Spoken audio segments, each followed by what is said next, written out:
প্রশ্ন এনেছেন উনি রিপ্লাই চাননি, উনি ধন্যবাদ জানাবেন। নির্মল বাবু,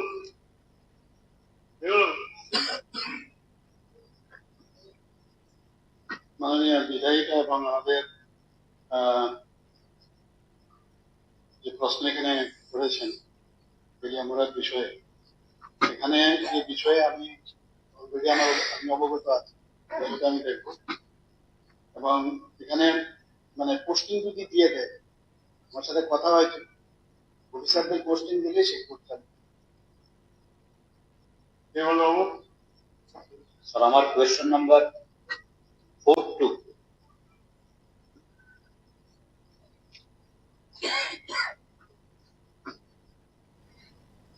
মাননীয় অধ্যক্ষ মহোদয়, মাননীয় বিধায়ক শ্রী নির্মল বিশ্বাস মহোদয়, আপনার প্রশ্ন এক, ইহা কি সত্য রাজ্য সরকার পিপিপি মডেলে রাজ্যে নতুন কলেজ স্থাপনের উদ্যোগ গ্রহণ করেছে? উত্তর, পিপিপি মডেলে রাজ্যে নতুন কোনো কলেজ স্থাপনের পরিকল্পনা বর্তমানে দপ্তরের কাছে নেই। প্রশ্ন দুই, সত্য হলে পিপিপি মডেলে কতটি কলেজ চালু করা হবে বলে আশা করা যায়? উত্তর, 1 নম্বর প্রশ্নের উত্তরের পরিপ্রেক্ষিতে প্রশ্ন আসে।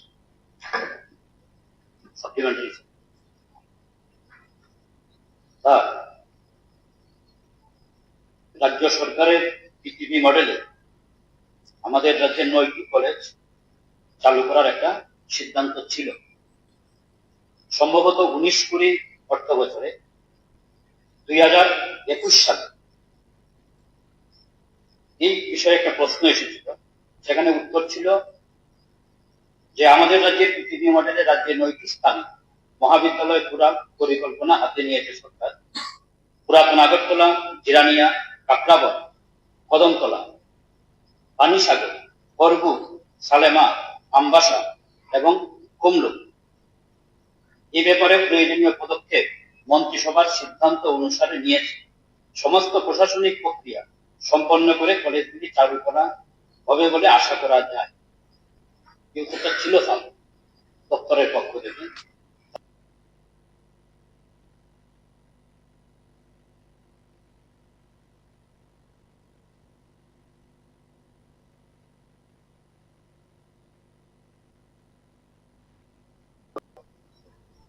এখানে 2020 ইংরেজি জুলাই মাসে রিকোয়েস্ট ফর প্রপোজাল RFP, এটা আমাদের উচ্চশিক্ষা দপ্তর থেকে এটা আহ্বান রেখেছিল, এবং সেগুলো আপনি যেটা বললেন 9টা, এখানে আমাদের 5টি স্থানের জন্য আহ্বান। সেগুলো হচ্ছে আপনার পানিসাগর, আপনি অবশ্য মেনশন করেছেন, কদমতলা, কাকরাবন, পুরাতন আগরতলা, জিরানিয়া।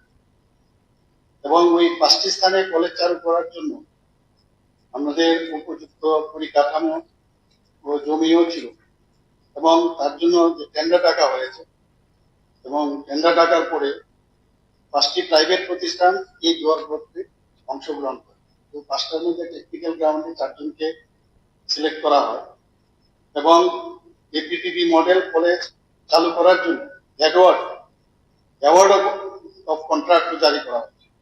4টি স্থান নির্ধারিত করা হয়, সেগুলো হলো রানীগাঁও উচ্চ মাধ্যমিক school Jirania, Kakraban diet college পুরাতন ভবন, কাকরাবন রোয়া উচ্চ বিদ্যালয় পানিসাগর ও তুলাকোনা উচ্চ বিদ্যালয় পুরাতন আগরতলা। জিরানিয়া, কাকরাবন ও পানিসাগরের জন্য আনন্দনগর ওয়েলফেয়ার সোসাইটি নির্ধারিত করা হয়, এবং ডাউনটাউন চ্যারিটি ট্রাস্টকে পুরাতন আগরতলা তুলাকোনা উচ্চ বিদ্যালয়ের জন্য নির্ধারিত করা হয়। আনন্দনগর ওয়েলফেয়ার সোসাইটি হাওড়া পশ্চিমবঙ্গকে জিরানিয়া, কাকরাবন ও পানিসাগর এই 3টি স্থানে পিপিপি মডেল কলেজ চালু করার জন্য দায়িত্ব দেওয়া হয়েছে। আনন্দনগর ওয়েলফেয়ার সোসাইটি জিরানিয়াতে পিপিপি মোডে সাধারণ ডিগ্রি কলেজের পরিবর্তে একটি ল কলেজ সেখানে ওনারা তৈরি করেন, এবং দপ্তর যথারীতি সংস্থাকে এনওসি প্রদান করে। বার কাউন্সিল অফ ইন্ডিয়া এর অনুক্রমে বর্তমানে সোসাইটি জিরানিয়া, রানীগাঁও উচ্চ মাধ্যমিক বিদ্যালয়ে পিপিপি মডেলে ল কলেজ চালু রয়েছে। কাকরাবন ডায়েট কলেজে পিপিপি মডেল মোডে কলেজ চালু করার জন্য পর্যাপ্ত পরিমাণ ছাত্রছাত্রী না থাকার কারণে কলেজ চালু করতে পারা যায়নি। এই সোসাইটি পানিসাগরে পিপিপি মোডে কলেজ চালুর জন্য আগ্রহ দেখান এবং পানিসাগরে পরবর্তীকালে সরকারিভাবে আমরা কলেজ শুরু করি।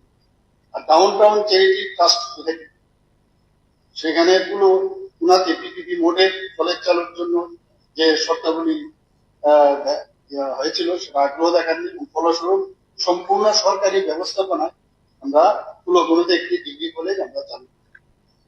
আমরা জানি যে ডিগ্রি কলেজে যদি সরকারি ভাবে আমরা যদি চালাই সেখানে ফি কিন্তু অনেকটা কম।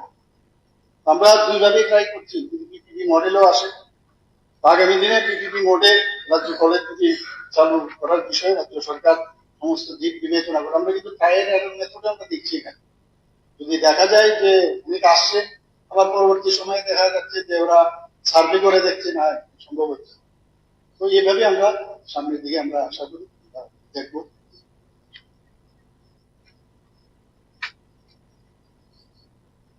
সাপ্লিমেন্টারি স্যার, মাননীয় মুখ্যমন্ত্রীর দুটো উত্তর দূরত্ব। প্রথমত বলেছেন এরকম কোন পরিকল্পনা নেই এবং নতুন খোলার কোন প্রশ্ন আসে। কিন্তু আপনি আবার মাননীয় মুখ্যমন্ত্রী আবার অতীতের সিদ্ধান্ত রেটারেট করেছেন, এরকম চেষ্টা চলছে। এটা মাননীয় মুখ্যমন্ত্রী ক্লিয়ারলি বলবেন যে এই পিপিপি মডেলের কলেজ খোলার পরিকল্পনা এটা আছে কিনা, whether it is planned or not। এটা দুর্গমুক্ত হয়ে গেছে।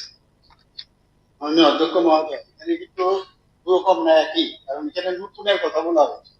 প্রশ্নটা কিন্তু নতুন। আমিও যখন পড়ছিলাম আমরা মিটে কি হলো পরিপূরকে আবার দেখলাম আরেক রকম।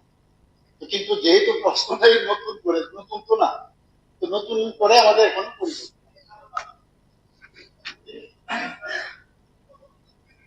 বললাম ঠিক আছে।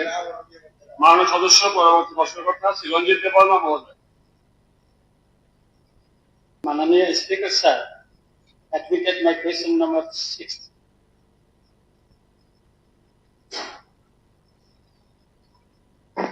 মাননীয় স্পিকার মহোদয়, মাননীয় বিধায়ক শ্রী রঞ্জিত দেববর্মা মহোদয়ের প্রশ্ন 1। খোয়াই জেলায় একটি মহিলা ডিগ্রি কলেজ খোলার জন্য রাজ্য সরকারের কোন পরিকল্পনা আছে?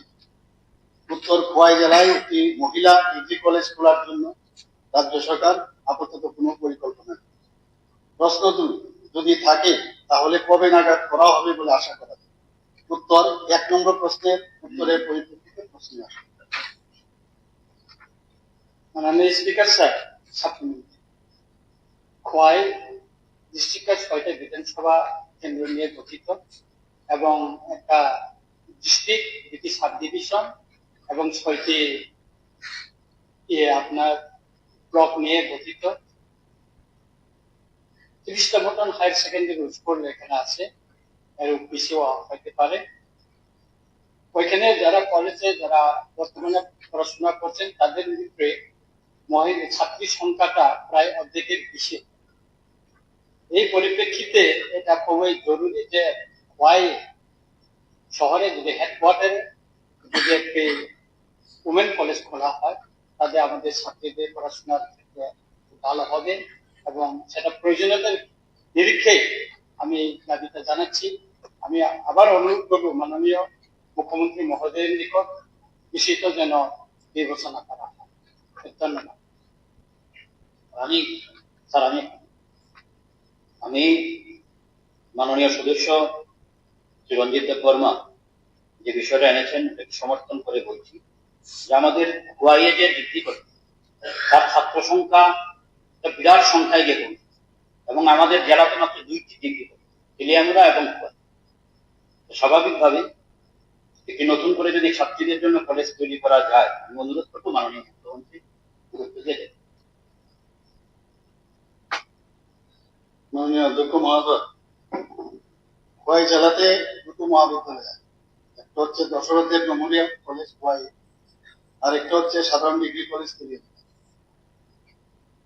এখন দশরথদেব মেমোরিয়াল কলেজ খোয়াই যেটা আছে 2024-25 ইংরেজি শিক্ষাবর্ষে মোট 1428 জন ছাত্রছাত্রী এখন পর্যন্ত ভর্তি হয়েছে। সেখানে ছাত্রী সংখ্যা 722 জন। আর সাধারণ ডিগ্রি কলেজ তেলিয়ামুড়াতে এই বছর মোট 671 জন ছাত্রছাত্রী ভর্তি হয়েছে। সেখানে ছাত্রী সংখ্যা 339। প্রতি বছর এই যে কলেজ দুটোতে ছাত্রছাত্রী ভর্তি হওয়ার পরও আরো অনেক শূন্য আসন কিন্তু থেকে যায়। এই বছরে উক্ত কলেজ দুটিতে আরো অনেক শূন্য আসন রয়েছে। এখানে আমি উল্লেখ করতে চাই যে খোয়াই জেলায় 41টি উচ্চ মহাবিদ্যালয়, উচ্চ মাধ্যমিক বিদ্যালয় 2024 ইংরেজি শিক্ষাবর্ষে এখন পর্যন্ত যা খবর যে উচ্চ মাধ্যমিক 41টি উচ্চ মাধ্যমিক বিদ্যালয় থেকে 2148 জন ছাত্রছাত্রী পাশ করেছে। এর মধ্যে ছাত্রী সংখ্যা 980। কাজেই খোয়াই জেলার অন্তর্গত এলাকা থেকে যারা পাশ করলো তারা কিন্তু দুটো কলেজে কিন্তু ভর্তি হচ্ছে, খালি মানে তো আসন সংখ্যা খালি আছে। এবং এখানেও আগরতলাতেও কিন্তু মহিলা কলেজ এখানে আছে, অনেকে এখানে এসে থাকে, হোস্টেলও আছে। কাজে যেহেতু এখানে পর্যাপ্ত পরিমাণে আসন সংখ্যা আছে, তো সেই পরিপ্রেক্ষিতে তার আমাদের দপ্তরও সেটাকে দেখছে, চাহিদা অনুসারে নিশ্চয়ই আগামী দিনে নিচ্ছে। মাননীয় সদস্য শ্রী ফলদাংশু মহোদয়। My admitted question 7A.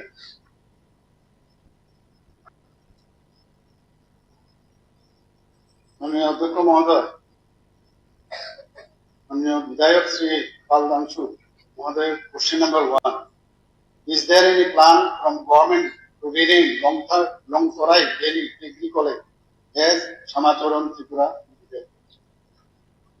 Answer: the Higher Education Department has no such plan to rename Longtorai Delhi Degree College as Shamacharan Tripura Memorial College till now. If any such proposal comes, the department would examine the proposal and take decision accordingly. Question number 2, if yes, when? Does not arise. Answer. Supplementary, sir.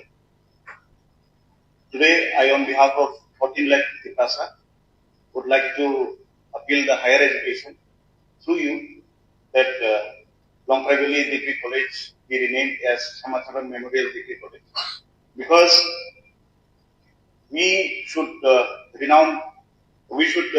honor all the renowned personalities from our state. We should not forget their contribution to state or ADC. They have their big contribution. So I, on behalf of whole Tiprasa, would like to appeal to higher education to rename the college as late Shamacharan Tripura belongs to Longtorai Valley itself. So this will be my appeal to the department. Supplementary, sir. So, Honorable Speaker, আমি মাননীয় মুখ্যমন্ত্রীর কাছে আমার একটা আবেদন, request থাকবে। Kanchanpur degree college সেটা কোনো না কোনো ব্যক্তি বা পার্সোনালিটির নামে যেন কলেজের নাম দেওয়া হোক, সেটা আমি অনুরোধ রাখবো। আমি নামটা মেনশন করতে চাই। আমরা জানি যে আমাদের ফর্মার মিনিস্টার লেট আমাদের দ্রাউ কুমার রিয়াং, ওনার নামে কলেজটিকে নাম দেওয়া হলে খুব ভালো হবে, কারণ উনি একজন আমাদের ত্রিপুরার মধ্যে, এবং রিয়াং অথবা আমরা বলে থাকি পুরো জাতির মধ্যে প্রথম বিএ গ্রাজুয়েট কমপ্লিটেড, এবং উনি মিনিস্টার ছিলেন ইন দ্য ইয়ার অফ 1988 থেকে 1993। তো ওনার কন্ট্রিবিউশন আমাদের ত্রিপুরা রাজ্যে হয়তো অনেকের কাছে কম হতে পারে, কিন্তু আমাদের among the Tiprasa people ওনার যে কন্ট্রিবিউশন অনেক বলে আমরা মনে করি, এবং ওনার যে পার্সোনালিটি, ওনার যে কন্ট্রিবিউশন আমরা ভুলতে চাই না। তাই সো অনারেবল স্পিকার, আমি মাননীয় মুখ্যমন্ত্রীর কাছে আমার আবেদন রেখে দিয়েছি। Thank you. মাননীয় অধ্যক্ষ মহোদয়, আমি তো আগেই বলেছি যদি এই ধরনের কোনো প্রপোজাল গভর্নমেন্টের কাছে আছে নিশ্চয়ই আমরা বিবেচনা করি। সাধারণত যে কোনো জায়গায় কলেজ হলে যদি কোনো এই ধরনের কোনো নামের যুক্ত করার জন্য প্রপোজাল না আসে, ওই জায়গায় অনুযায়ী নামকরণ করা হয়। এই ধরনের প্রপোজাল যদি আসে নিশ্চয়ই আমরা মাননীয় সদস্য শ্রী সঞ্জয় মানিক ত্রিপুরা মহোদয়।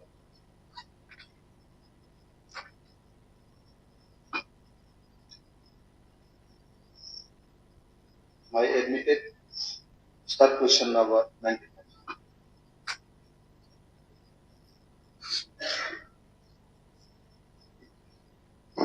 মাননীয় অধ্যক্ষ মহোদয়, মাননীয় বিধায়ক শ্রী সঞ্জয় মানিক ত্রিপুরা। প্রশ্ন নম্বরে করবুক মহকুমায় একটি সরকারি গ্রন্থাগার নির্মাণ করার পরিকল্পনা সরকার আছে। উত্তর, করবুক মহকুমায় সরকারি গ্রন্থাগার নির্মাণ করার পরিকল্পনা আপাতত রাজ্য সরকারের নেই। প্রশ্ন 2, থাকলে কবে নাগাদ নির্মাণ করা হবে বলে আশা করা যায়? উত্তর, 1 নম্বর প্রশ্নের উত্তরের পরিপ্রেক্ষিতে প্রশ্ন। ওকে, মাননীয় সদস্য শ্রী অশোক চন্দ্র মিত্র মহোদয়। আমার অ্যাডমিটেড কোশ্চেন 117।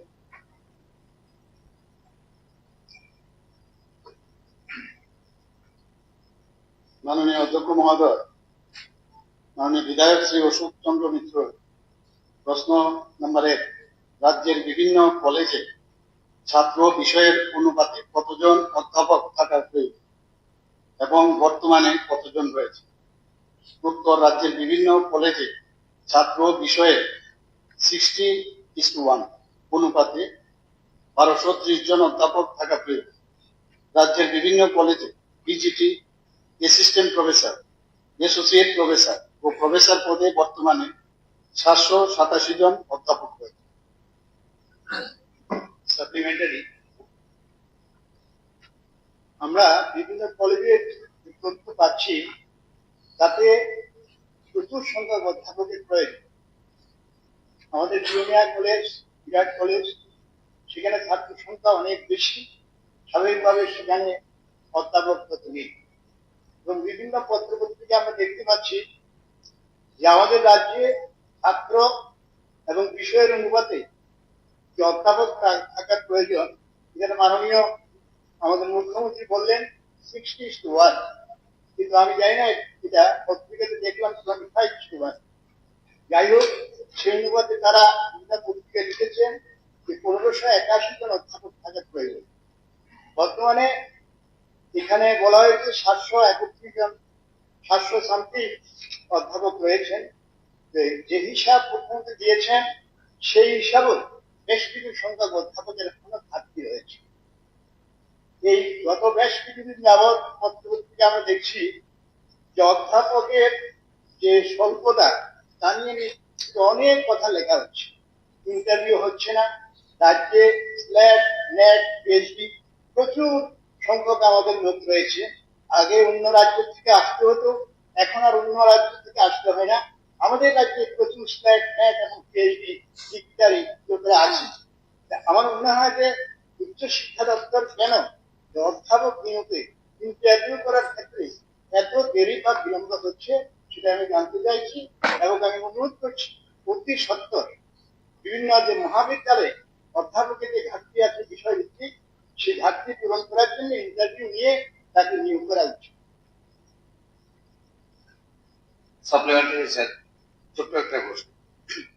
বিদ্যাজ্যোতি কোর্স চালু হওয়ার ফলে দেখা গেছে বিদ্যাজ্যোতিতে এডুকেশন সাবজেক্টটা স্যার বাদ দেওয়া হয়েছে। এখন সেখানে সাইকোলজি এসেছে, কিন্তু সাইকোলজি যে সাবজেক্টটা, সেই সাইকোলজি সাবজেক্টটা কলেজগুলোতে চালু করার জন্য অনুরোধ করছি। বেলোনিয়া কলেজে সাইকোলজি সাবজেক্টটা যাতে চালু করা হয়। দীপঙ্কর বাবু, বিষয়টা ছিল শর্টেজ অফ দ্য প্রফেসর। বলুন বলুন।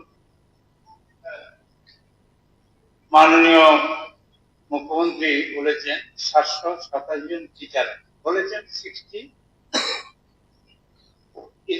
ইকুয়াল টু 1, 60 জন ছাত্র হলে একজন প্রফেসর বা লেকচারার। এখন নিউ এডুকেশন পলিসি 2020 এই মোতাবেক ছাত্র এবং প্রফেসরের রেশিওটা কত, এবং সেই অনুপাতে, কারণ পার্টিকুলার কলেজ দিয়ে কিন্তু আপনি এভারেজ করে কোন কলেজে প্রফেসর নেই, কোন কলেজে আছে, সেটা করা যাবে for the interest of the student. ভালো শিক্ষা দেওয়ার জন্য প্রত্যেক স্কুলে, ইন্ডিভিজুয়াল স্কুলগুলিকে 16:1 হবে, 6:1 হবে না। নিউ এডুকেশন পলিসিতে 2020-তে এখন নতুন অনেক ফ্যাকাল্টি হয়েছে, এগুলি চালু আছে কিনা ত্রিপুরাতে, থাকলে ওই অনুপাতে প্রফেসর নিয়োগ হবে। মাননীয় অধ্যক্ষ মহোদয়, এখন পর্যন্ত যে 60:1 আমার কাছে যে তথ্য আছে সেই তথ্যটা আপনার কাছে পাবো। সেখানে বিভিন্ন যে কলেজ, সেই কলেজে আমাদের প্রায় 1230 জন অধ্যাপক থাকার প্রয়োজন, আমি অলরেডি বলেছি।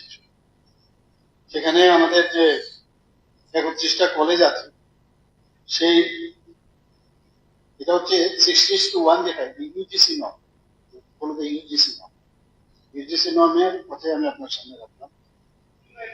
ইউজিসি আমি বলছি, এখানে নিশ্চয়ই ইউজিসিও তো নিউ এডুকেশন পলিসিকে মেনেই চলতে হবে, ঠিক না? যে এখন অব্দি যেটা আছে 60:1, সেই মোতাবেকই, সেই অনুপাতে আমাদের এখানে 1230 জন অধ্যাপক থাকার প্রয়োজন। বর্তমানে রাজ্যে 31টি কলেজে মোট 72,009 জন ছাত্রছাত্রী ও 787 জন PGT, assistant professor, associate professor এবং প্রফেসর আছেন। নিয়ম অনুযায়ী ছাত্র বিষয় যেটা অনুপাত বললাম, সেটাকে দূর করার জন্য আমাদের ডিপার্টমেন্ট থেকে এই ডিগ্রি কলেজের 201 জন সহকারী অধ্যাপক নিয়োগের জন্য আমরা টিপিএসসির মধ্যে সেই প্রস্তাব আমরা পাঠিয়েছি। তাছাড়া সাধারণ ডিগ্রি কলেজের জন্য আরো 200টি সহকারী অধ্যাপকের পদ নতুন করে অনুমোদিত হয়েছে এবং অর্থ দপ্তর থেকেও সেটার অনুমোদন পাওয়া গেছে। মন্ত্রিসভার সিদ্ধান্ত ক্রমে সমস্ত প্রকার নিয়ম নীতি মেনে তার প্রক্রিয়া শুরু হবে এবং ছাত্রছাত্রীদের পঠন পাঠনের দিকে লক্ষ্য রেখে যাতে নিয়মিত ক্লাস সে যাতে ব্যাঘাত না হয়, তার জন্য অতিরিক্ত 710 জন গেস্ট টিচার নিয়োগ করা হয়েছে। আপনি প্রথমে একবার বলছিলেন না গেস্ট বিষয়টা, এখানে অনেকটা হয়তো বা ক্লিয়ার হয়ে যাবে। গেস্ট টিচার নিয়োগ করা হয়েছে এবং বর্তমানে মোট শিক্ষক রয়েছে 1497 জন। শিক্ষকের মধ্যে অ্যাসিস্ট্যান্ট প্রফেসর আছে, অ্যাসোসিয়েট প্রফেসর আছে, professor, guest lecture and PGT. তাই এখানে বলা যেতে পারে ইউজিসি 2023-এর গাইডলাইন অনুযায়ী বর্তমানে যে কলেজগুলোতে যে বিভিন্ন শিক্ষক নিয়োজিত আছে, তারা প্রপারলি পাঠদান করছে। বর্তমানে রাজ্যের 6টি সাধারণ ডিগ্রি কলেজে 2022 ইংরেজি সাল থেকে মাস্টার ডিগ্রি কোর্স চালু করা হয়েছে এবং এই 6টি কলেজে ছাত্রছাত্রীদের মাস্টার ডিগ্রি কোর্স করানোর জন্য কলেজের নিয়মিত অধ্যাপক ছাড়া আরো 12 জন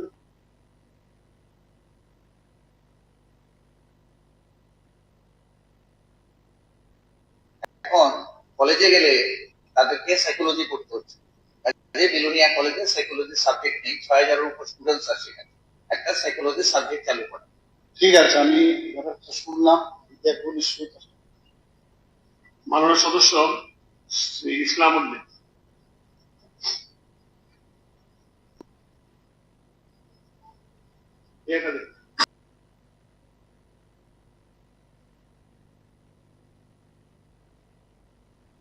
আমার এডমিটেড কোয়েকশন নাম্বার 113। মাননীয় স্পিকার স্যার, মাননীয় বিধায়ক ইসলাম উদ্দিন মহোদয়ের প্রশ্ন 1, রাজ্যে বর্তমানে বিএড কলেজের সংখ্যা কত? রাজ্যে বর্তমানে সরকারিভাবে 2টো আর বেসরকারিভাবে 2টো বিএড কলেজ আছে। প্রশ্ন নম্বর 2, উত্তর জেলার কদমতলা ব্লক এলাকায় বিএড কলেজ স্থাপন করার দপ্তরের কোনো পরিকল্পনা আছে? উত্তর হচ্ছে বর্তমানে রাজ্যের উত্তর জেলার কদমতলা ব্লক এলাকায় বিএড কলেজ স্থাপন করার কোনো পরিকল্পনা দপ্তরের আপাতত নেই। প্রশ্ন 3, যদি না থাকে তার কারণ? এখানে বিএড কলেজ যদি আমাদের খুলতে হয় তাহলে কিন্তু আহ, আমি উত্তর সেটা বলছি। National council for teachers education NCT কর্তৃক বর্তমানে নতুন ভাবে বিএড কোর্স চালুর জন্য আবেদন ওনারা গ্রহণ করছেন। সাপ্লিমেন্টারি স্যার, মাননীয় স্পিকার স্যার, অবিভক্ত উত্তর জেলায় একটা বিএড কলেজ চলছে, সেখানে যারা বেকার তাদের সবাই কিন্তু সেখানে অ্যাডমিশনের সুযোগ নেই। তো বর্তমান উত্তর জেলার থেকে 2018 সালে ওই এলাকার থেকে দাবি উঠছে যে উত্তর জেলার চুড়াইবাড়িতে একটা বিএড কলেজ করা যায় কিনা। তো আমি যেটা লক্ষ্য করেছি, 2019 সালে শিক্ষা দপ্তরের রাজ্য স্তরে যারা আধিকারিক উত্তর জেলার চুড়াইবাড়ি সেন্টেক্স এলাকায় ওই কিছু পরিত্যক্ত কোয়ার্টার রয়েছে, সেখানে বিএড কলেজ করার জন্য দপ্তরের তরফ থেকে 2-3 বার সার্ভে হয়েছে এবং সেটা শুরু হবে এরকম এলাকার মধ্যে ওই একটা প্রচার ছিল। তো আমার জানার বিষয় মাননীয় মুখ্যমন্ত্রীর কাছে, যেহেতু 2-3 বার সার্ভে হয়েছে এবং শুরু হবে এরকম শোনা যাচ্ছিল, তো এখানে যদি একটা বিএড কলেজ করা যায় তো প্রচুর শিক্ষিত বেকার রয়েছেন এবং বিএড করার ক্ষেত্রে সুবিধা হবে, এটা করা যায় কিনা মাননীয় মুখ্যমন্ত্রী দেখবেন। স্যার, এই পবিত্র বিধানসভা 2018 সালে যখন সরকার আসে তখন তদানীন্তন শিক্ষামন্ত্রী এখানে ঘোষণা করেছিলেন যে সরকার 4টা বিএড কলেজ নতুন করে। তাইলে এখন 7 বছর পরে দেখছি টিচার বিএড। আপনি জানেন স্যার, ক্যাট দিতে গেলে বিএড কম্পালসারি, ক্যাট দিতে গেলে আমাদের শিক্ষক সংকট। সুতরাং বিএড কলেজ বাড়ানোর যে উদ্যোগ নিয়েছিলেন তদানীন্তন মন্ত্রী আমাদের মাননীয় মন্ত্রী রতন বাবু, অত্যন্ত অভিজ্ঞ, ওই চিন্তাধারা করে দিয়েছিলেন। কিন্তু মাননীয় মুখ্যমন্ত্রী কি জানাবেন যে যেই পরিকল্পনা নিয়েছিলেন সেটা এখনো বাস্তবায়িত কোথায় আছে? 4টা বিএড কলেজ আপনি করবেন বলেছিলেন গভর্নমেন্ট, আপনারা তো আপনাদের ভীষণ ডকুমেন্টও মানেন না, কিচ্ছু মানেন না। সুতরাং আমি যেটা বলছি, এই 4টা বিএড কলেজের এখন বর্তমান অবস্থা কি? এই পবিত্র বিধানসভায় রেকর্ডে অন রেকর্ড মাননীয় মুখ্যমন্ত্রী উত্তরটা দিচ্ছে কি জানেন? এখন অনলাইনে নিচ্ছে না, বহু বছর খবর নেবেন, প্রস্তুত দেবেন। এখন বিএড কলেজ নিচ্ছে, উত্তর তো দিচ্ছে উনি আরে নিচ্ছে না, এখন না 5 বছর ধরে নিচ্ছে। আরে উনি ডক্টর উনি সেন্ট্রাল গভর্নমেন্ট চালাচ্ছেন, পলিসি চালাচ্ছেন, নিচ্ছে না রে ভাই। এখন এখন এটা নিচ্ছে না বিএড নর্থ ইস্টে। আরে ঠিক আছে,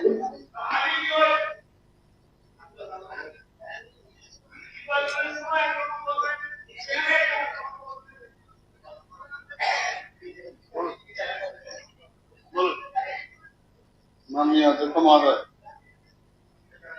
যদিও বলেছি দুটো সরকারি আর দুটো বেসরকারি, তাছাড়াও কিন্তু এখানে যে Bhavan Tripura teachers training college Anandanagar, Bhavan Tripura college of teachers education Narsingarh, এটা আছে। এখানে প্রায় 200 জন ছাত্রছাত্রী কিন্তু বিএড করতে হতে পারে।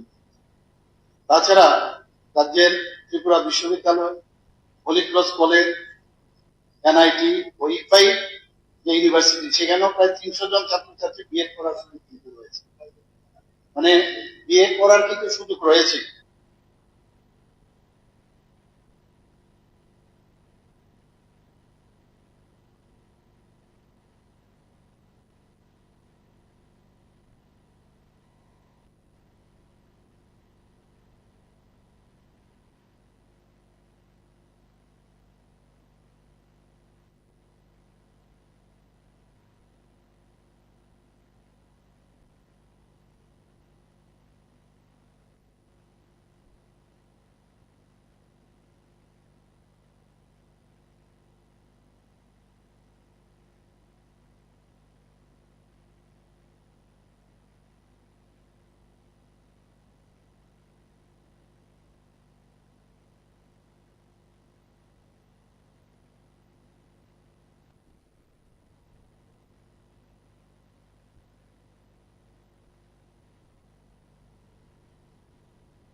প্রায় 186.61 একর ল্যান্ড কিন্তু আমাদের আনইউটিলাইজ কন্ডিশনে আছে, যেটাকে আমরা রাজ্যের ডেভেলপমেন্টের ক্ষেত্রে ব্যবহার করতে পারি।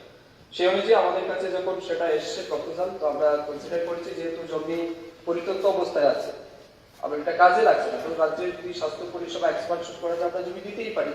সেই অনুযায়ী আমরা 28.71 একর আমরা তাদেরকে এনওসি দিয়েছি, নন ডিউশন সার্টিফিকেট। মাননীয় মনে হয় এই জায়গাটা মাননীয় মুখ্যমন্ত্রী একটু কথা বলতে ভালো হবে। আমি ক্ষুদ্র নলেজে যা বুঝি, হাসপাতাল হবে, উই অলওয়েজ ওয়েলকাম। ডিপার্টমেন্টের ল্যান্ড যদি লিজ আউট করতে হয় ফর গ্রেটার কজ হসপিটাল,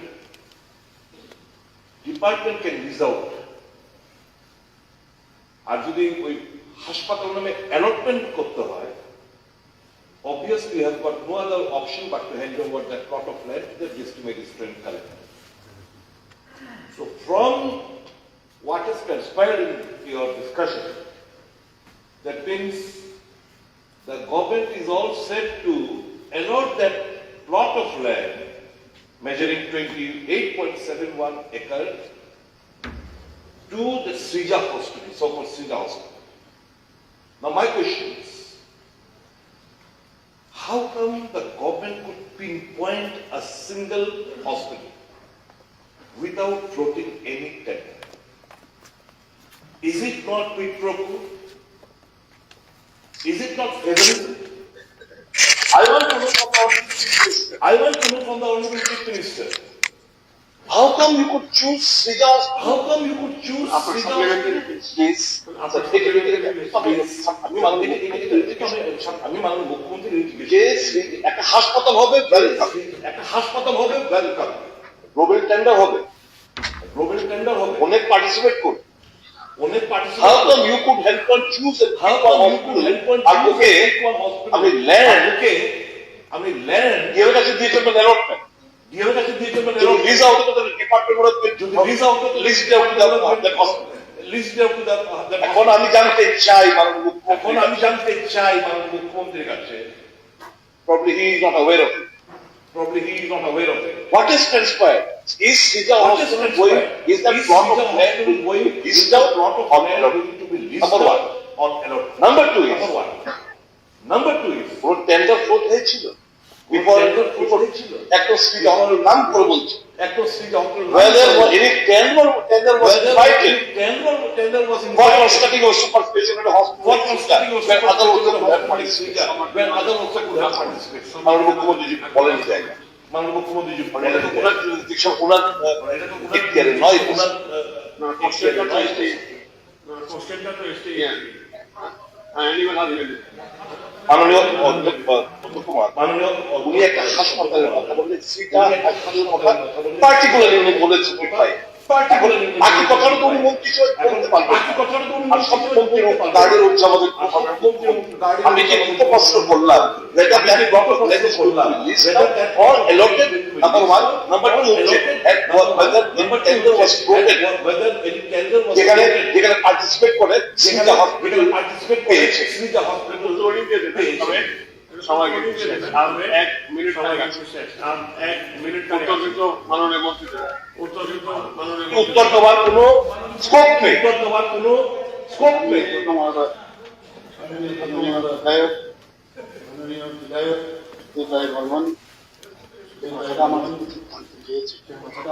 দেখুন আমরা চাইছি এখানে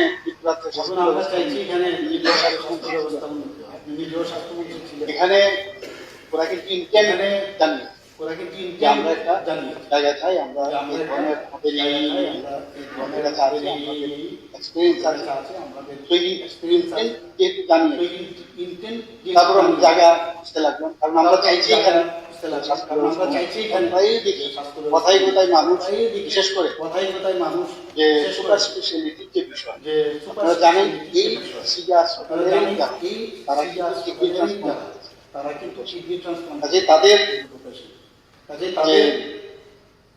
যে যে তাদের সম্পর্কে কিন্তু এতে আমরা প্রমাণ পেয়েছি, কিন্তু এতে আমরা তারা কোন স্ট্যাটাসে পেয়েছি। মণিপুরে আমরা খবর নিয়েছি, মণিপুরে আমরা খবর এই সংস্থার সম্পর্কে যখনই কথা হলো, সংস্থার সম্পর্কে এটা যখন জায়গা খুঁজতে লাগলো তখন দেখা গেল জায়গা তখন দেখা গেল বহু জায়গার মধ্যে আছে যে এরকম ডিপার্টমেন্ট কিন্তু আমরা পাই। এনওসি দেওয়ার পরে তারপরে যখন ওনারা প্রপোজাল দিলেন, যখন দেওয়ার পরে প্রপোজাল সবার সিদ্ধান্ত সেটা হয়ে মন্ত্রিসভার সিদ্ধান্ত লিজ দেওয়া, তারপরে লিজ দেওয়াতে এই তো এটা সিদ্ধান্ত হয়েছে মন্ত্রিসভার, ক্যাবিনেটের সিদ্ধান্ত হয়েছে মন্ত্রিসভার, এই তো লিজ দেওয়ার বিষয়, হ্যাঁ লিজ দিতে হচ্ছে, হ্যাঁ লিজ দিতে হচ্ছে। আপনি করেছেন whether any tender was put forward. Whether any tender was put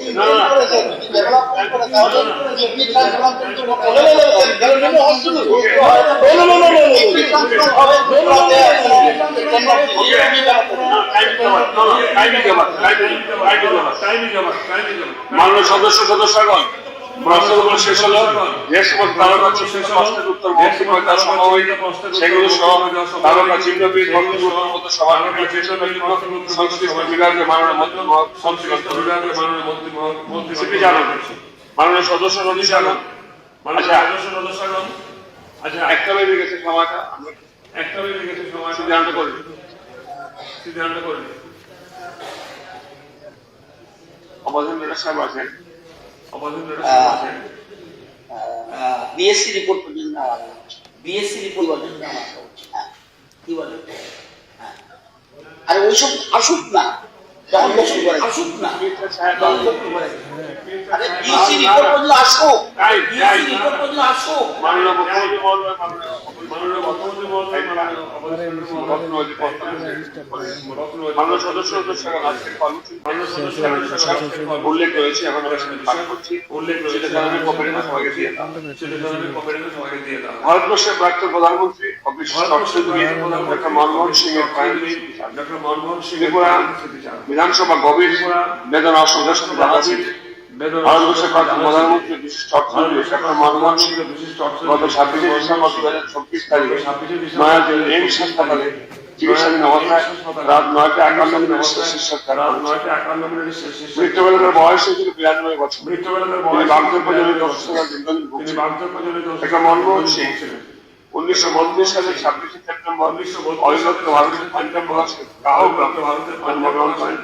তার পিতা গুরমুখ সিং এবং মাতা অমৃতা গুরমুখ সিং। দেশভাগের পর তার পরিবার ভারতে চলে আসে। ছোটবেলা থেকে তিনি ছিলেন অত্যন্ত মেধাবী।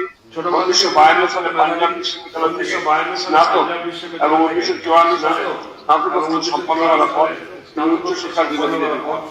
1957 সালে ক্যামব্রিজ বিশ্ববিদ্যালয় থেকে অর্থনীতিতে স্নাতক এবং 1962 সালে অক্সফোর্ড বিশ্ববিদ্যালয় থেকে ডিগ্রি অর্জন করেন। ডক্টর মনমোহন সিং 1966 সালে রাষ্ট্রপতি কর্মজীবন শুরু করেন এবং 1969 সালে দেশের দিল্লি স্কুল অফ ইকোনমিক্স অর্থনীতি অধ্যাপক হয়েছিলেন। এরপর 1972 সালে তিনি কেন্দ্রীয় সরকারের মুখ্য অর্থনৈতিক উপদেষ্টা হিসেবে দায়িত্ব গ্রহণ করেন। 1973 সালে তিনি অর্থ সচিব এবং 1980 থেকে 1982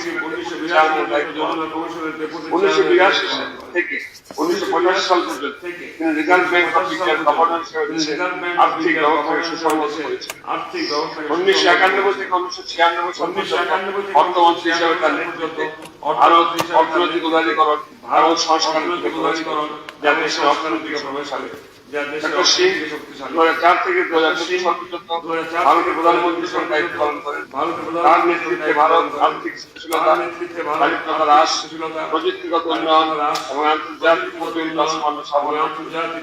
বিশেষ করে 2008 সালে বিশ্ব অর্থনৈতিক মহড়ার সময় বিশ্বকপ নেতৃত্বে ভারতকে বড় ধরনের আর্থিক তিনি ছিলেন একজন বিজ্ঞানী, সৎ এবং দূরদর্শী অর্থনীতিবিদ ও রাষ্ট্রনায়ক। তার প্রয়াণে দেশ প্রয়াণকালে তিনি রেখে গিয়েছেন দুই প্রসারণ তাদের তিন কন্যা এবং অসংখ্য শুভাকাঙ্ক্ষী ও অনুরাগী। ত্রিপুরা বিধানসভা ডাক্তার মনমোহন সিংয়ের এবং তার শোক ও সন্তপ্ত পরিবারের প্রতি আন্তরিক সহানুভূতি প্রকাশ করেছে।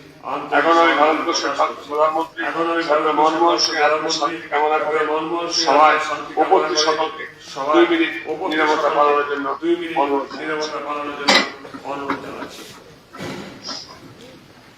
নীরবতা শুরু। নীরবতা শুরু।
ओम शांति ओम शांति ओम।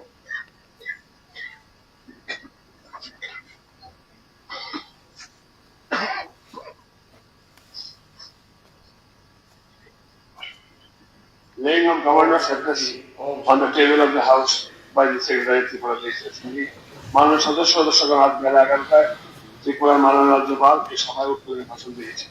ওই ভাষণে একটি প্রতিনিধি সভার টেবিল পেশ করার জন্য আমি বিধানসভা on the table of the House by the Secretary of Tripura Legislature.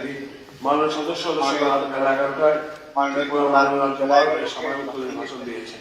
ওই ভাষণে একটি প্রতিনিধি সভার টেবিল পেশ করার জন্য মাননীয় রাজ্যপাল আজ এই সভায় ভাষণ দিয়েছেন। এই ভাষণের প্রতিনিধি সভায় উপস্থিত মাননীয় সদস্যদের অনুমতি করার জন্য বিধানসভা সচিব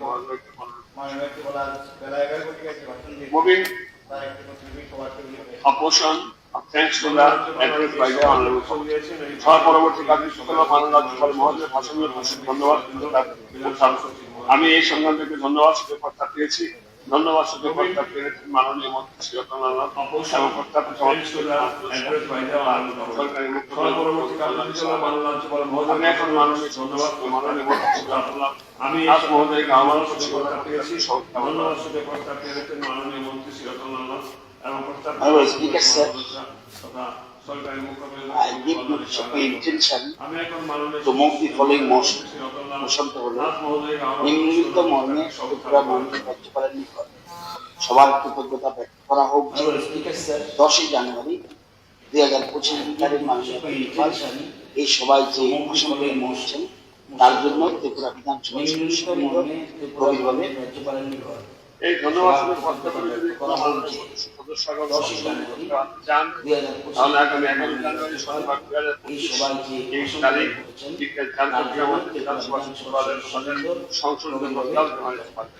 এই ধন্যবাদ বিজনেস অ্যাডভাইস কমিটি রিপোর্ট উত্থাপন মাননীয় সদস্যগণ সবার পরবর্তী আলোচনার বিষয় হলো বিজনেস অ্যাডভাইস কমিটি রিপোর্ট বিধানসভায় বর্তমানে প্রকাশ 10 জানুয়ারি শুক্রবার 2025 তারিখ থেকে 15 জানুয়ারি 2025 3 তারিখ পর্যন্ত বিধানসভা বিভিন্ন আলাদা বিষয়গুলি বিবেচনার জন্য বিজনেস অ্যাডভাইসরি কমিটিকে সুপারিশ করেছে। সেই রিপোর্ট সভায় পেশ করার জন্য আমি অনুরোধ করছি। 15 জানুয়ারি বুধবার 2025 3 তারিখ পর্যন্ত বিধানসভার বিভিন্ন আলাদা বিষয়গুলি বিবেচনার জন্য বিজনেস অ্যাডভাইসরি সুপারিশ করেছে।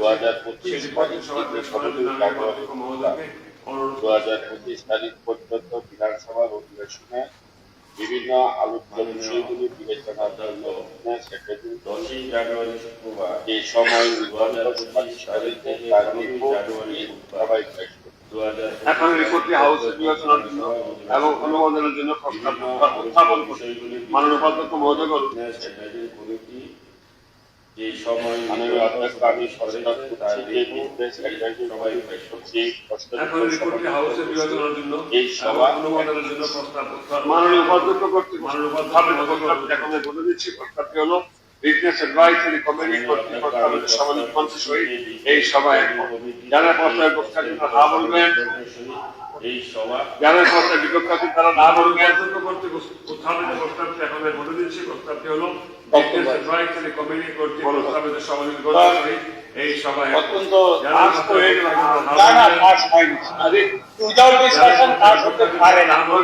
You are also senior member of this. আমি বলছি স্যার, আমি আপনি যখন আমাদের সঙ্গে ছিলেন না না আপনি উইদাউট ডিসকাশন খারাপ লাগে না। আমি উনি যখন বিরোধী দলের ছিলেন, আমি ডকুমেন্ট যখন আমাদের সঙ্গে ছিলেন অত্যন্ত দুঃখের সঙ্গে আপনি যে স্যার এই সরকারটা আসার পর হঠাৎ যেন মানে আকাশ থেকে পড়ে গেল বিধানসভা অধিবেশনের দিন। ফার্স্ট অ্যাসেম্বলি শুরু হয়েছিল দুঃখের সঙ্গে আপনার 1963 সালের 7ই হঠাৎ যেন মানে আকাশ থেকে পড়ে গেল বিধানসভা ফার্স্ট অ্যাসেম্বলিতে মোট 103 দিন বিধানসভা হয়েছিল। সেকেন্ড অ্যাসেম্বলিতে 1963 সালে আপনার হয়েছিল। Sir, first, please. Sir, people are waiting for us. আমাদের আলোচনা করতে হবে কারণ স্যার সবগুলি ডিপার্টমেন্ট হয় না। আপনি 3 দিন করে আপনি তো স্যার গিনিস বুকে নাম লেখাবেন 3 দিনে। আপনি 3 দিনের এটা বিশ্বের কোথাও নেই, ভারতবর্ষে নেই। না স্যার, আমি বলছি স্যার, স্যার নাকি ফিনিশ করে সেকেন্ড অ্যাসেম্বলি হয়েছে 139 দিন, আর অ্যাসেম্বলি হয়েছে 198 দিন, ফোর্থ অ্যাসেম্বলি হয়েছে 99 দিন। আমি বলছি স্যার, ফিফথ অ্যাসেম্বলি হয়েছে, সেকেন্ড অ্যাসেম্বলি হয়েছে 112 দিন, আর আমি সব বলছি আপনি আসার পর এখানে এই পর্যন্ত স্যার 18 দিন হয়েছে। only 18 days, this year only 18 days। আমি বলছি শুনুন না, আপনি কি বলছি আপনাকে, আমি সবটা বলছি। এখানে আমরা তো ব্যাপার না, আপনি কয়েকটা 18 থেকে বলেন 17, 16, 16, 18 বলুন। আমি আপনাকে বলছি স্যার, ইতিহাস না হলে তো বর্তমান হয় না। আপনি কি ওই দিনগুলি ভুলে গেছেন? এখানে থেকে 17, 16 জল ফেলতে স্যার লাস্ট অ্যাসেম্বলি যেটা 12, আমি আপনাকে বলছি 12th অ্যাসেম্বলি অনলি 40 দিন, একবারে ন্যূনতম। আর এইবার তো আপনি কি রেকর্ড করবেন আমি জানি না। এখন মাত্র 18 দিন হয়, আর এখন কখন 3 দিন, তার মানে 21 দিন। এটা কি কথা? এখানে ডিপার্টমেন্ট ছিল 8টা। মাননীয় মুখ্যমন্ত্রী উনি কমানো শুরু করেছেন। আমি যা খবর আছে ইনার অ্যারাউন্ড 45 ডিপার্টমেন্ট করেছে। আর কত করবে জনগণকে? আর কত বেকার, শ্রমিক, কৃষক, মেহনতি মানুষের কথা কি বলা যাবে না? আমার বক্তব্য হলো all the days should be completed। এখন 6 দিন আছে, আজকে শুক্রবার, সোম, মঙ্গলবার আমাদের পৌষ সংক্রান্তি, বুধ, বৃহস্পতি, শুক্র হয়ে যাচ্ছে। বুধ, বৃহস্পতি, সোম কমপ্লিটেড, বুধ, মঙ্গল আসবে, বৃহস্পতি আসবে আপনার আমাদের আমার বক্তব্য 3 দিন হবে না 6 দিন হতে হবে মাননীয় অধ্যক্ষ মহোদয় আমরা বিএসসিটা আসলে আরো 6 মাস হবে, কিন্তু এরপরও কিন্তু আমার বক্তব্য হলো 3 দিন হবে না 6 দিন। মাননীয় মুখ্যমন্ত্রী চিন্তা করেছে যে না, মাননীয় ভিডিওগ্রাফ পার্টিস অধ্যক্ষ মহোদয় আমরা এটা আসলে রিকোয়েস্ট করলাম গভর্নর আরো 6 মাস হয়, কিন্তু এতে লাভ হয়েছে। জানুয়ারি মাসে একটা সেশন হয়েছে, মাননীয় মুখ্যমন্ত্রী যদিও 3 দিন ঠিকই বলেছেন, এটা মার্চ মাসে বাজেট সেশন। আমরা যদি বিজনেস গভর্নর মাসে এবং বাজেট তাহলে রিপিট এটা বলে সুবিধা হচ্ছে। জানুয়ারি মাসে আর আমরা বিএসসি বসেছি সেখানে অবশ্যই এটা আসতে পারবে মার্চ মাসে বাজেট। আর নিয়ম হলো শুনুন, যদি আর আপনি যেটা বলছেন আপনার না না ঠিক ঠিক ঠিক আপনি যেটা বলছেন এটারও নিয়ম আছে। উনি যে বলছেন কথা বলতে হবে, আমি যদি বলি উনি আর নিয়ম হলো শুনুন, আর আপনি যেটা বলছেন আপনার না না আলোচনা করতে পারেন ঠিক সাধারণত বলছেন এটারও নিয়ম আছে। কথা বলতে হবে, আমি যদি বলি যাই হোক ঠিক আছে, তবে আমরা শুরু করছি বাজেটে ভালো ভালো আলোচনা হবে এবং ভালো ডিপার্টমেন্ট অল ডিপার্টমেন্ট যাতে থাকে। মাননীয় স্পিকারও সেখানে বলেছিল, আমাদের ছিল, আমাদের বাবু ছিল, অনিমেষ বাবু ছিল, আমাদের এবং ভালো না আছে ডিপার্টমেন্ট অল ডিপার্টমেন্ট আমরা বলেছি ওয়ার্কিং ডে পুরো দেওয়া ছিল। আমাদের বাবু ছিল, অনিমেষ বাবু ছিল, আমাদের না ছিল। এই গভর্নমেন্ট নিশ্চয় চায় যে যা আমাদের টাকা আমাদের বাজেটের যে টাকা আছে এটা যাতে মিসইউজ না। তাইলে এখানে যদি ডিসকাশন হয়, আমি আগেই বলেছি এই গভর্নমেন্ট যে যা গভর্নমেন্ট আমাদের বাজেটে always demand for the misuse. আমরা যদি না করি তাহলে কিভাবে সংশোধন করবেন? আপনি তো দেখেন রতন বাবু, শুধু শয়তানের ভুল হয় না, মানুষের ভুল হয়, সংশোধন করতে হয়। সুতরাং আলোচনা না হলে ওয়ার্কিং ডে 5 দিন হতে হবে এবং সব ডিপার্টমেন্ট কমপ্লিট করতে হবে, 100 দিন মিনিমাম করতে হবে। আপনি কিন্তু ইতিহাস সৃষ্টি করবেন না।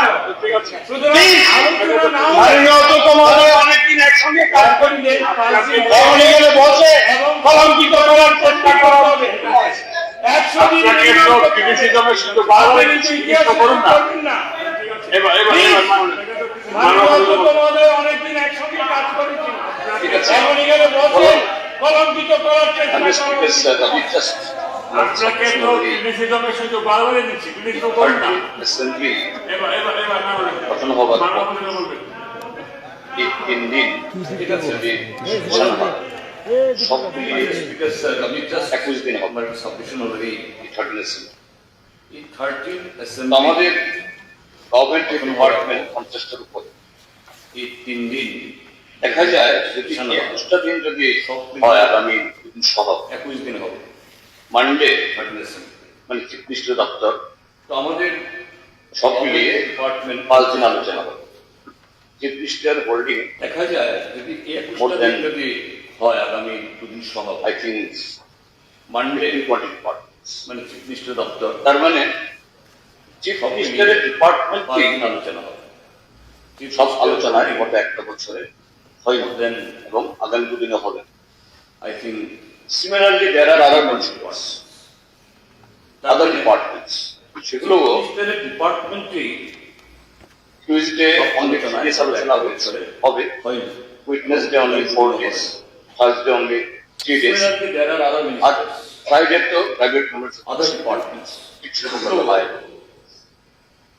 তো এতে সরকারের বহু পার্ট, এমনকি সরকার তাদের ডেভেলপমেন্ট ওয়ার্ক জনগণের কাছে ডিসেমিনেট করবে, এটাও হচ্ছে না। আমি অন্য দিক থেকে বলছি না। সেই কারণে অল ইন্ডিয়াতে প্রিসাইডিং অফিসার্স যে কনফারেন্স হয় প্রতি বছর,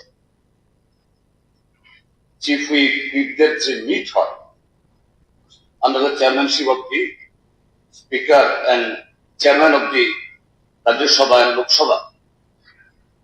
তারাও বলেন যে পার্লামেন্ট মিনিমাম 100 দিন হওয়া উচিত, বড় রাজ্যগুলোর বিধানসভা কমসে কম 80 দিন এবং ছোট রাজ্যগুলো 60 দিন বছরে। এটা কিভাবে যদি হয়, এখানে দেখুন আরেকটা, এই 13 অ্যাসেম্বলিতে এখন অব্দি 21টা বিল পাস হয়েছে বা পাস হবে, এই যে দুটো বিল আসছে আবার। তাহলে কোন বিল মানে এতগুলো বিলও পাস হয়ে যাচ্ছে, ডিপার্টমেন্ট গুলো আলোচনা হচ্ছে না, এতে মেম্বার্স ডিপেন্ড করছে বলছি না, যে as a whole people of the state, এই রাজ্যের ভোটার, এই রাজ্যের জনগণ গভর্নমেন্টের কাজকর্ম সম্পর্কে তাদের কাছে ডিসিমিনেট করা, ভুল ত্রুটিগুলো আলোচনা করা, সার্বিকভাবে গভর্নেন্সকে আরো করার দিক থেকে ইয়ে করছে। যাই হোক, এখানে মাননীয় পরিষদ দলের নেতা বলেছেন যে যদি এই সেশন যদি এক্সটেন্ড করার সুযোগ না হয়, বলছেন যে এই মার্চে যে বাজেট অধিবেশন হবে তখন সব সুযোগ পাওয়া যাবে। তো এরকম প্রতিশ্রুতি কিন্তু আগেও হয়েছে, এর আগেও হয়েছে, কিন্তু হওয়ার পরও কি হয়েছে, বাজেট সেশন হয়েছে মাত্র গত মাত্র 3 দিন। ইট ওয়াজ নট ইমপ্লিমেন্টেড, আপনার কমিটমেন্ট রাখতে পারেন নাই। কাজে সেদিক থেকে আমার বক্তব্য থাকবে, ইট পসিবল আর 2 দিন বাড়া, না বাড়াতে পারলে পরে যে বাজেট সেশন, হ্যাঁ যাই হোক, বাজেট সেশন এখানে যাতে অ্যাম্পল স্কোপ থাকে এটা কনসিডার করবে, এগুলো আমার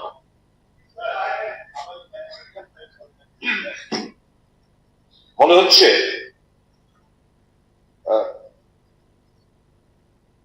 চিফ মিনিস্টারকে বারবার গালাতে হচ্ছে, অ্যাসেম্বলির মধ্যে রেখে দিতে হচ্ছে, but he feels uncomfortable and that's why the tenure of the assembly is being curtailed.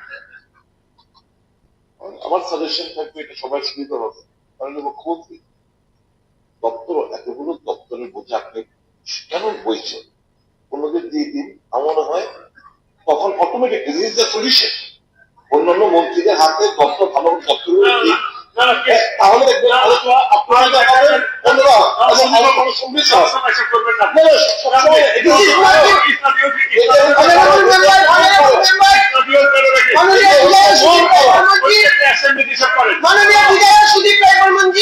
এটা আপনার বিষয় নয়, এটা আপনার বিষয় নয়, এটা সরকার চিন্তা করবে, পার্টি ইনকামের চিন্তা করবে, সরকার চিন্তা করবে, এটা আপনার বিষয় নয়।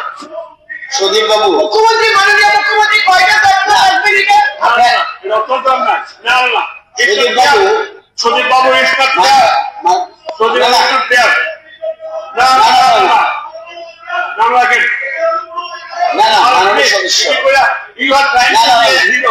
মাননীয় সদস্য,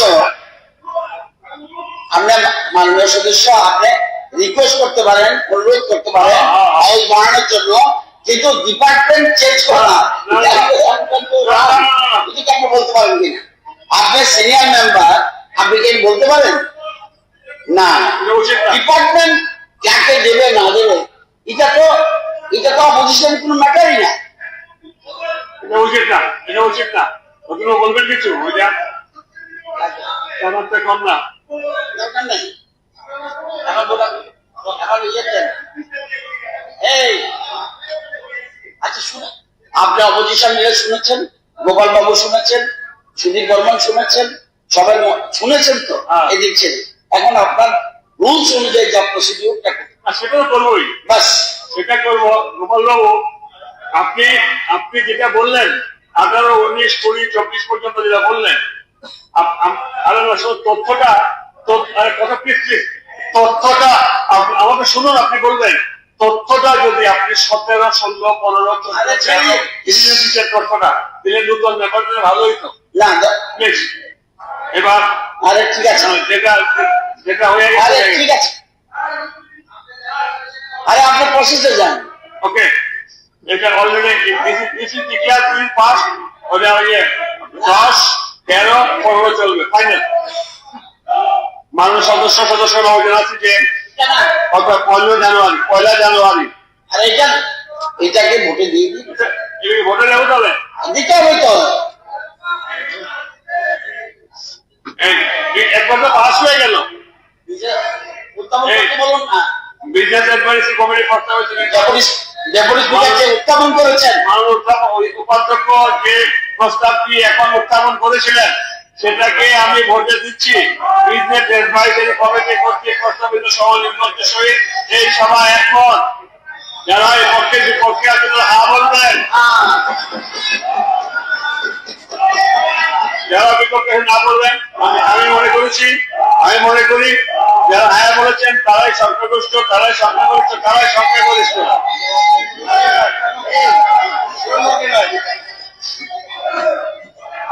মাননীয় সদস্যগণের অবগতি জানাচ্ছি যে গত 1 জানুয়ারি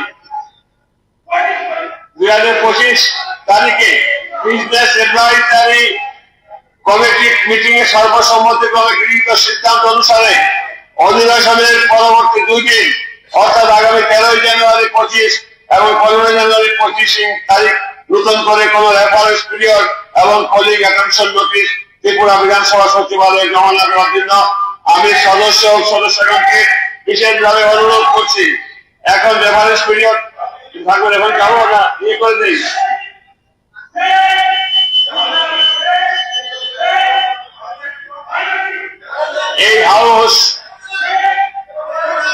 এই হাউস বেলা 2:30 পর্যন্ত মুলতবি রইল, অর্থাৎ 2টা বেজে 30 মিনিট পর্যন্ত এই সভা মুলতবি রইল।